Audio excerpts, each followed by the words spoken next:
Good morning, class 6 students. I'm your science teacher, and this is the part 4 video for the chapter 3 fiber to the fabric. In the last videos, we have seen how the cotton and jute fiber is obtained or cultivated from the plants, and then they are converted into the fabric or the clothes. In this video, we are going to study about the wool and the silk.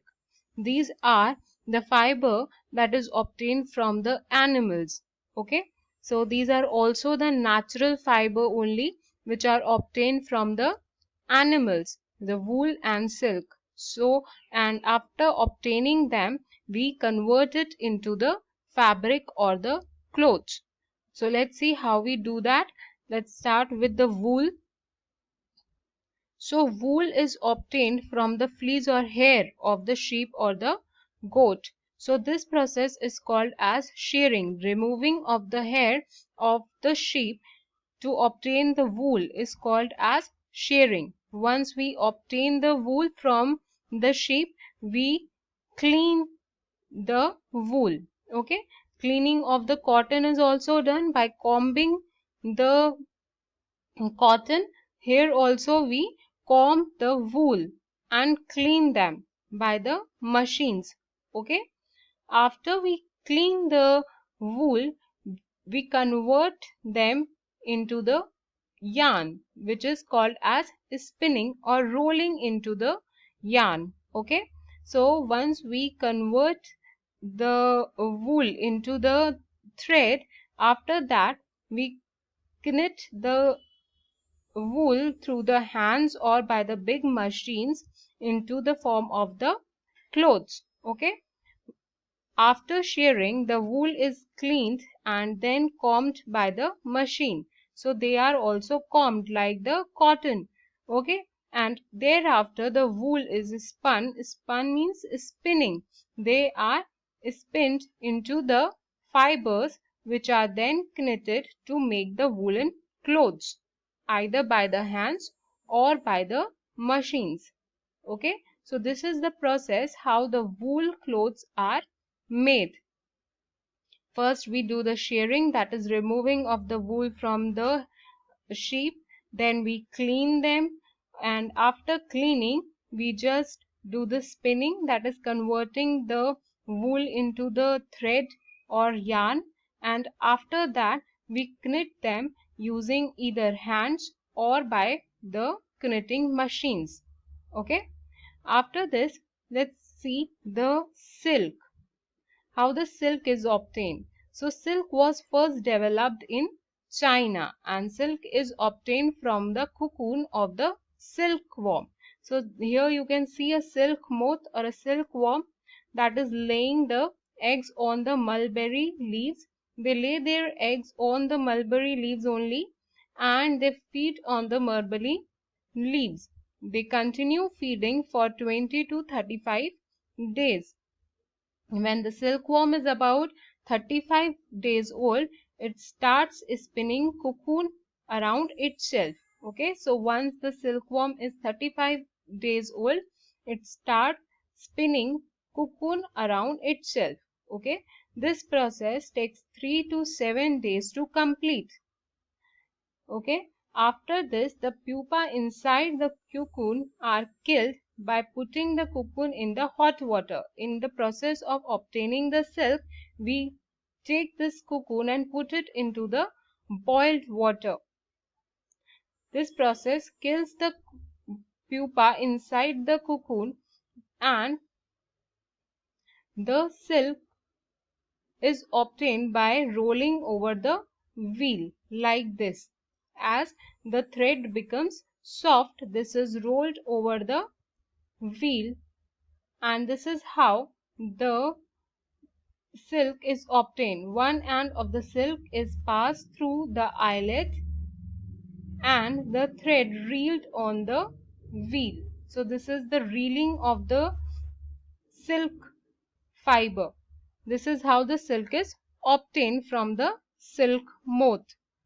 So the cocoon is boiled in water to kill the worm.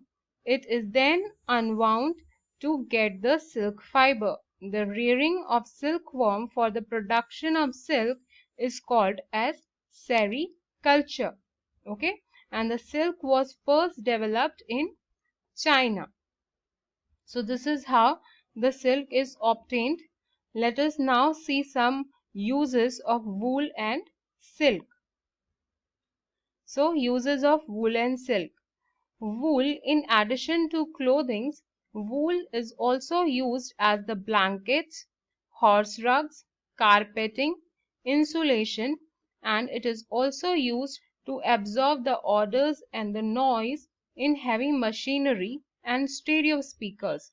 So the wool can absorb a lot of bad smells, and it can also absorb the loud noise. So see, you can see these walls, these are being fixed with the wool. The wool is being fixed into these walls so that the unwanted noise can be acquired and will not reach out of the room.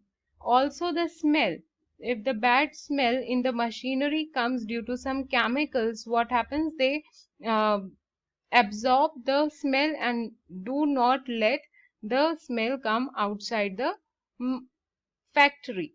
Okay, the wool is also used for the carpeting, insulation. Insulation means where in the walls when the electricity wires are there, for that the wool is being fixed with the wires so that it may not give the electric shock to the users or the consumers. That is called as insulation. Okay, so these were the uses of the wool. Yes, of course, the wool is also used in the clothing. It is used to make the sweaters, mufflers, scarves, during which is used in the winters. Correct. Now let's see some uses of the silk. Silk fibers are used for the construction of the parachutes and the bicycle tires. So these are the parachutes. This material which is used to make the parachute is also silk material. Also the bicycle tires are also made from the silk fibers. Due to the silk antibacterial properties, it is also used in the medical field for wounds and burns. Okay, so I hope you have understood the uses of wool and silk. So let's see the history of the clothing.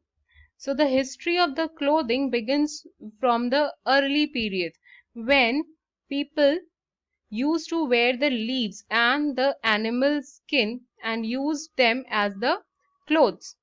They made their homes, baskets, mats from the leaves of the plants only. See here, bamboo is being used to make the baskets. So the early clothing started in Egypt. They used the cotton to make the clothes. Okay, in India, the use of cotton started at 3000 BC. So this is India, where the cotton use was started in 3000 BC, and this is dhoti and sari. This is quite unstitched kind of clothes which were first used in India. These sari and dhoti, they were just wrapped up over the body and they were non-stitched clothes. Okay, so China started producing silk at the same time around the 3000 BC. They started producing the silk from the silk moth. Okay, this is how the history of clothing begin from the early men to the modern kind of clothes that we wear today, that is jeans, t-shirts, dresses.